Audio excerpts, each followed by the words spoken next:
Mardi 1er août 2023, Le mystère de l'Évangile.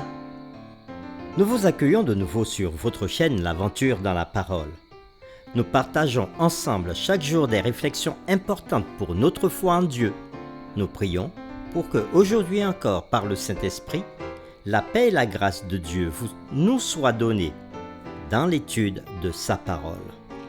Et si les contenus qui vous sont proposés vous font du bien, nous vous invitons à participer avec nous en cliquant sur le pouce pour marquer votre appréciation, en vous abonnant si ce n'est pas encore fait pour recevoir les notifications, en laissant des commentaires sur ce que vous avez compris et appris et en partageant le lien avec vos connaissances. Le texte à mémoriser que nous vous invitons à dire avec nous se trouve dans Éphésiens chapitre 3, les versets 20 à 21. Or, à celui qui peut faire, par la puissance qui agit en nous, infiniment au-delà de tout ce que nous demandons ou pensons, à lui soit la gloire dans l'Église et en Jésus-Christ, dans toutes les générations, au siècle des siècles. Amen. Nous vous invitons à le redire avec nous dans Éphésiens chapitre 3, les versets 20 à 21. Or, à celui qui peut faire, par la puissance qui agit en nous, infiniment au-delà de tout ce que nous demandons ou pensons, à lui soit la gloire dans l'Église et en Jésus-Christ, dans toutes les générations, au siècle des siècles. Amen. Quel était l'idéal de Paul dans sa prière pour l'Église? Quelle révélation de mystère Paul a-t-il reçu? Que devient l'Église dans le plan du salut avec l'inclusion des non-juifs et ainsi toute l'humanité? Cloche sonnez l'Évangile, retentissez en tout lieu, qu'à la campagne, à la ville, on entend des chants joyeux. Dieu jadis aima le monde, livra son Fils à la mort. Les réflexions de cette semaine nous aident à répondre à ces questions. Et aujourd'hui, nous le faisons avec la séquence. L'Église, la révélation de la sagesse de Dieu. Nous lirons Éphésiens chapitre 3, les versets 7 à 13. Et nous répondrons à la question: que dit Paul de Dieu et de ses actions dans ces différents versets que nous lirons? Éphésiens 3, versets 7 à 13.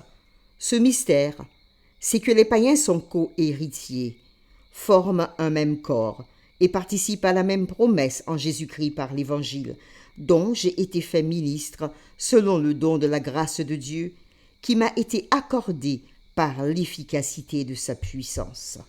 À moi qui suis le moindre de tous les saints, cette grâce a été accordée d'annoncer aux païens les richesses incompréhensibles de Christ et de mettre en lumière quelle est la dispensation du mystère caché de tout temps en Dieu qui a créé toutes choses, afin que les dominations, les autorités dans les lieux célestes connaissent aujourd'hui par l'Église la sagesse infiniment variée de Dieu, selon le dessein éternel qu'il a mis à exécution par Jésus-Christ notre Seigneur, en qui nous avons, par la foi en lui, la liberté de nous approcher de Dieu avec confiance. Aussi, je vous demande de ne pas perdre courage à cause de mes tribulations pour vous. Elles sont votre gloire. Après la lecture de ce texte de Éphésiens chapitre 3, les versets 7 à 13, nous répondons maintenant à la question: que dit Paul de Dieu et de ses actions dans ces versets? Paul déclare à nouveau être un ministre par le don de la grâce de Dieu. C'est ce que nous avons lu au verset 7. Ce don, tout comme l'Évangile lui-même, n'est pas accordé à cause de la valeur du destinataire, mais par la grâce de Dieu.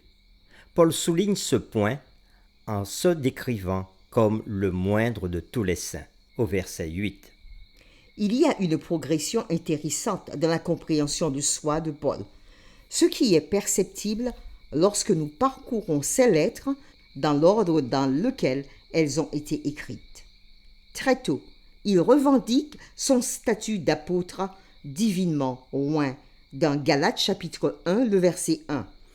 Nous lisons: Paul, apôtre, non de la part des hommes, ni par un homme, mais par Jésus-Christ et Dieu le Père qui l'a ressuscité des morts. Plus tard, cependant, il se présente comme le moindre des apôtres et pas digne d'être appelé apôtre, dans 1 Corinthiens chapitre 15, le verset 9. Car je suis le moindre des apôtres. Je ne suis pas digne d'être appelé apôtre parce que j'ai persécuté l'Église de Dieu. Et ici, dans Éphésiens, il se voit comme le moindre de tous les saints. Éphésiens chapitre 3, le verset 8. Enfin, il se décrit comme le premier ou le pire des pécheurs dans 1 Timothée chapitre 1, le verset 15. C'est une parole certaine et entièrement digne d'être reçue, que Jésus-Christ est venu dans le monde pour sauver des pécheurs dont je suis le premier. Peut-être que cette ligne de pensée de Paul peut aider à expliquer cette célèbre citation de l'auteur Ellen G. White qui disait, dans le livre Le meilleur chemin à la page 62, « Plus vous vous approcherez de Jésus, plus vous vous rendrez compte de vos lacunes, car votre vision spirituelle sera plus claire et vos imperfections offriront un contraste de plus en plus frappant avec la perfection de sa nature. » Fin de citation. Paul continue ensuite dans Éphésiens chapitre 3 verset 10 en disant « Afin que les dominations et les autorités dans les lieux célestes connaissent aujourd'hui par l'Église la sagesse infiniment variée de Dieu. » Qui sont les dominations et les autorités dans les lieux célestes mentionnées ici? Comment l'Église leur annonce-t-elle la sagesse infiniment variée ou multiforme de Dieu?